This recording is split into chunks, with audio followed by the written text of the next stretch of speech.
Michael is going to sort of wrap things up by helping us all, reinforcing really what you've heard throughout this call, which is the fact that there are so many ways to participate. Great, yeah, thank you, Sarah, and thanks everybody for joining. So my story is this: I am a behavioral and social scientist, and I study how to make the healthcare system work better for kids with chronic health conditions. And as part of that work, I've been working with ImproveCareNow starting about 9 years ago or so. When I was growing up, my sister had Crohn's disease, and so I was kind of familiar with it. I knew it from my perspective as her older brother as something that was extremely isolating, devastating. When she was diagnosed with when her intestines started leaking. She had an emergency surgery and a bowel resection, and my parents and her doctors did everything they could for her, but she always felt broken and alone. She didn't take her meds because she didn't really think they helped. She couldn't talk to her doctor, and it was a really hard journey for her.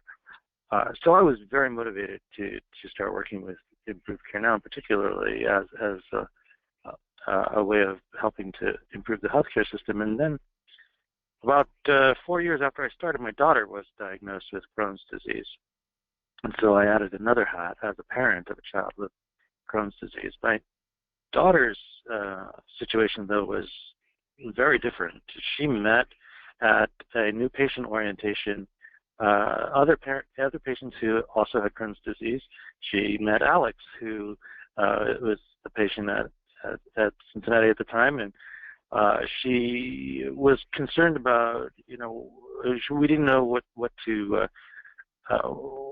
should be eating and whether, how to control her pain, and she was tired, and so we helped her kind of develop a tracking tool like the produce study is using to figure out what helped her and what didn't, and what she ought to be eating. I was really pleased because I knew that she was at a center that was practicing sort of at the state of the art, and with doctors who were sharing best practices from around the country. So her journey has been a lot. Her burden has been a lot lighter than my sister. I think it's in large part because of ImproveCareNow. So I've been going to these to the community conferences in ImproveCareNow for a number of years, and this year I couldn't for a really good reason. My daughter, who I just mentioned, was graduating from college. And so I couldn't, I went to that instead. And so I'm really glad to have the opportunity to see some of the things that I couldn't see in the community conference by tuning into this virtual community conference. It's kind of an amazing set of people. It's an amazing community, and it's really what I'm taking away from this is it's all about all of us. And for people who are new to ImproveCareNow, the message really is you're not alone. There's a community here who understands you, who has opportunities for you to learn and also to teach. The theme that Sarah mentioned of co-production, involvement, it really is all teach, all learn. We are all experts, and if we can create a system where everybody's expertise is able to be shared for the common goal, we'll all get better faster, and that's what ImproveCareNow does. So let's go to the next slide. I'll talk about some of the things you've already heard about, but just as a reminders in ways how you can get involved. First of all, and mainly the web page. is a great source of information and opportunities.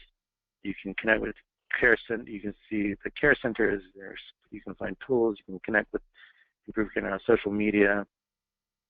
Find out more about the portal and the exchange and the registry, the data, and information that's out there, and events and opportunities. So if you haven't already, now's your opportunity to sign up for Circle right on the home page. Next. I think the ostomy toolkit was one of the things that Alex might have mentioned, or maybe that was the medication toolkit.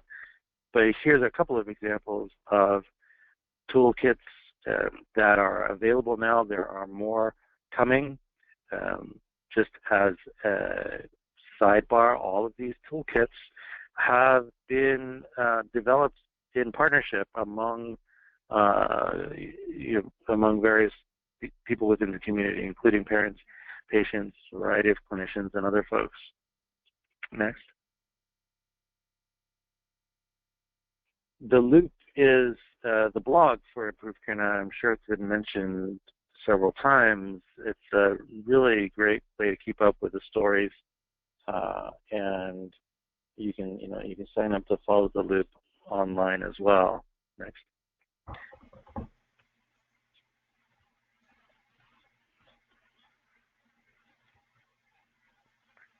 Sarah, I'm going to let you do this. I get to give the last assignment. So speaking of the Loop, for those who are still with us, we're going to do one last little tour of the website, which again really was only revised not even a full year ago, and I think we still want to get people familiar with it. So for those, several of you have met my other challenges.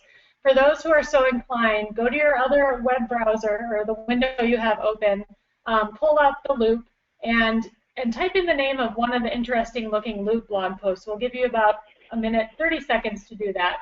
And the hint for this one is get involved, drop-down menu to Loop. We'll give you just a second. I'd love at least one response. I know it's getting late. Jen Jo hasn't let me down yet for the scavenger hunt, so let's see what Jen Jo.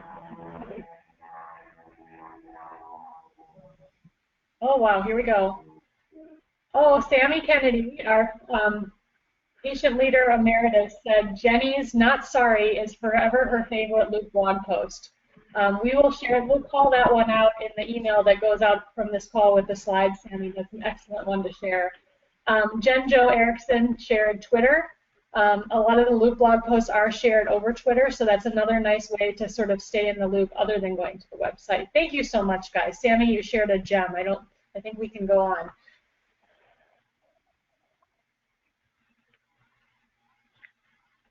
Great. And Michael, I think this is one more set of ways to get involved. There are many ways, including joining our circle to connect with the PAC, the Patient Advisory Council, and the Parent Working Group, PWG. You can submit a story and share it on the Loop blog. Many people sort of jump right in and start blogging. If you're interested in doing research with ImproveCareNow, there's a way to submit a proposal online. And if you go to the next slide, you'll see a little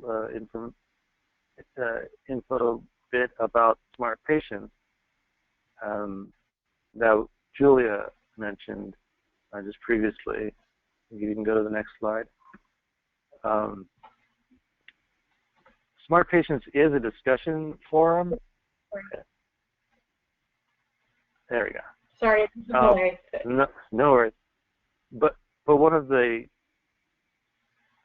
can you guys hear me still? Yep. Oh, great. Okay. All right. One of the things that is really nice about Smart Patients is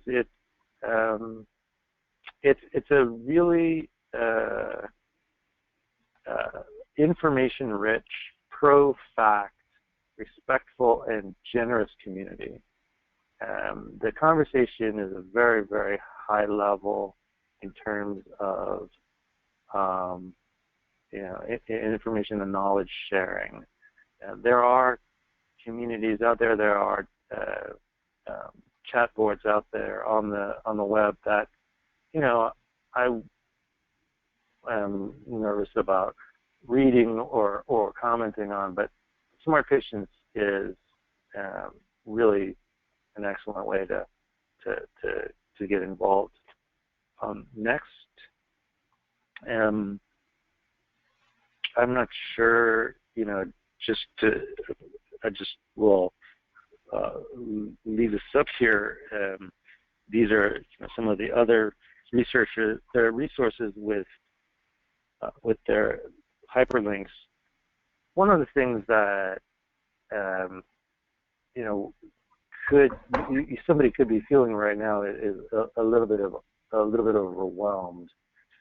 There are so many ways to get involved, and there's so many things to do, and oftentimes, you've got other things going on. You may have a kid with a chronic illness, for example, and so it can seem overwhelming. But the trick, I think, is just to pick something and dive in. You can start real small. Start by getting connected and being aware of ImproveCareNow. You're already aware, but start, pick one thing to participate in by receiving the loop or signing up to get further updates. Justin and Julia and Alex didn't start out as leads of the parent working group or the PAC. They started by getting involved in one thing and growing from there. So I would encourage you to do so. And one more thing I'll just say is that you'll start to see more opportunities at the local level over the next year or so. We're going to be we've developed a lot of ways to participate at the national level, and there are local opportunities for participation, and we're going to try to expand those over the next year or two, so that there are more opportunities to link the national work and the local work together. And I think that's it. I think that is your last slide. Thank you, Michael. And I wanted to sort of end that section. As Michael said, it can be a little overwhelming. We heard about so many things tonight. It was sort of an ImproveCareNow quality improvement research and community building buffet. But again, I think starting small and starting with something very concrete, going to ImproveCareNow.org and then sharing it with one other person who might benefit from hearing about the research studies, who might benefit from partnering with their center, is a really good way to start. So thank you, Michael. So I want to take a moment, especially for those of you who are on the East Coast, for whom it's almost 8 o'clock. I'm about an hour earlier. Just for hanging with us. There are a couple of you who I know have been on the call for this entire time, and I hope you learned something new. I hope you learned something that you can apply to either the care that you're providing or your work to partner with the care team that's working with you and your family. We will be sending out a very brief survey tomorrow morning. We would like 100% of the folks who were on this call to complete that, both so that we can continue to improve our learning opportunities, but we also will ask you then if there is something with which you'd like to get more involved, and we can help make that connection for you. So additionally, there will be a space for additional questions and comments about ImproveCareNow. I would like to see if anybody has any last comments, questions, reactions that they'd like to share in the chat box. We'll wait for about a minute here and see. While we're waiting, again, I want to thank not only our speakers, but also the wonderful ImproveCareNow staff who've stayed with us for the past 4 hours as well. This was an experiment, this was a test, and we're very into real-time data in this community. And I can tell you that pretty much every given point on this call, up until close to the end, there were 30 to 35 people in those numbers. The people were rotating pretty reliably throughout the call. So I think we reached a lot of new people. But again, for those of you who stuck with us for the full 4 hours, congratulations to you. And we really, if you're new to the community, we look forward to learning with you in the coming years. So I do not see any other questions in the chat box, so I think we'll go ahead and wind up. And again, thank you for being part of this wonderful patchwork quilt that we're building. and that I think will look very different even a few years from now. Thanks so much and have a great night.